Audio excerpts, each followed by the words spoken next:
આપણા ખેડૂતોના અનેક પ્રશ્નો છે। જે આ પેટ્રોલ પંપોએ જે લાઈન કરી છે ને એટલા જણા જઈને લાઈન કરે ને તો આ તંત્ર એ ઘૂમરે સડી જાય।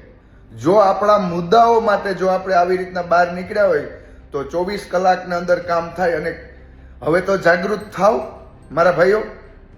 હકીકત પેટ્રોલ ડીઝલની અસર છે જ, નકર આવી લાઈન થાય નહીં। સરકાર એક બાજુ કહે છે કે કોઈ પણ લોકો ફરજિયાત ખાતર સાથે નેનો યુરિયા આપે તો એનું લાયસન્સ રદ કરવામાં આવી આપણે બોલી નથી શકતા, કારણ કે લઈ અને આપણા પૈસા બટકી જાય છે।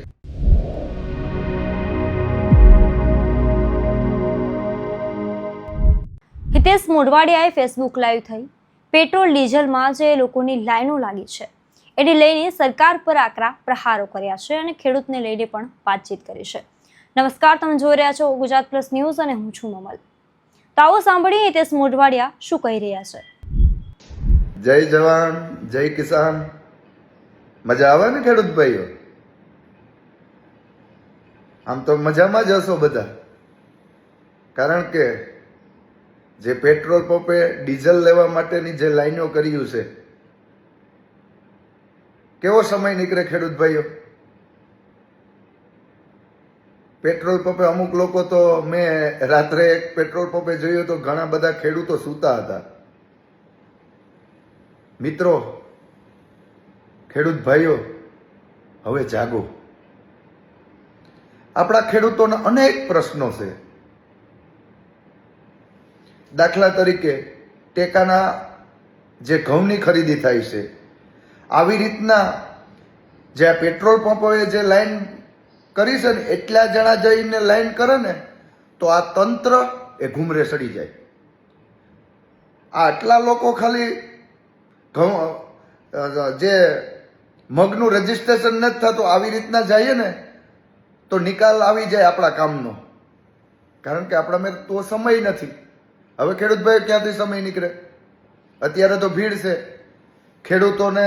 આ જે વરસાદનો હવે 1 મહિનો જ બાકી રહ્યો, આમાં આપણે ખેતર ખેડવાના છે, સાહ નાખવાના છે, ખાતર ભરવાનું છે દેશી, પછી ખાતર વાવવાનું છે, અને જે લોકોને પાણી છે એને પાછું ઓરવણું કરવાનું છે। તો આટલી ભીડમાં ડીઝલ લેવા માટે આપણે સમય નીકળ્યો ને। જો આપણા મુદ્દાઓ માટે જો આપણે આવી રીતના બહાર નીકળ્યા હોય તો 24 કલાકની અંદર કામ થાય। અને હવે તો જાગૃત થાવ મારા ભાઈઓ। હું તમને એક બાજુ સરકાર કહે છે, જે મીડિયામાં અહેવાલ આવે છે કે કોઈ પેટ્રોલ ડીઝલને કોઈ કમી જ નથી, તો આ ખેડૂતોને મજા આવે લાઈનમાં બેહવાની? હકીકત પેટ્રોલ ડીઝલની અસર છે જ, નકર આવી લાઈન થાય નહીં। આ સ્વાભાવિક છે, પણ મારો કહેવાનો હેતુ એ નથી। હાલો, પેટ્રોલ ડીઝલ આપણે સમજી શકીએ કે ઇન્ટરનેશનલ છે, એના સાથે મારે કોઈ લેવા દેવા નથી, એનો વિરોધ પણ ન હોય। એ કોઈ પણ સરકાર હોય આવી જ રીતના લાઈન લાગે। હું એ કહેવા માંગુ કે આવી જ રીતના ખેડૂતના મુદ્દામાં જો આપણે ભેગા થઈએ તો આપણા જે પ્રશ્ન હોય એનું નિરાકરણ આવે। હું એ કહેવા માંગુ છું ખેડૂત ભાઈઓને કે આજે ડીઝલ લેવા માટે આપણે પેટ્રોલ પંપે લાઈનમાં બેસવાનો સમય છે। આવી જ રીતના ખાલી માત્ર ખેડૂતના મુદ્દો હોય એમાં ખાલી તમે 15 મિનિટ આપો ને તો કોઈ પણ મુદ્દો હોય એનું નિરાકરણ આવે। દાખલા તરીકે એક જ એક્ઝામ્પલ લઉં કે અત્યારે જે ઘઉંની ખરીદી નથી થતી, જે કોન્ટ્રાક્ટરો છે માત્ર 10 થી 15 ખેડૂતોની જે ઘઉં તોરે છે,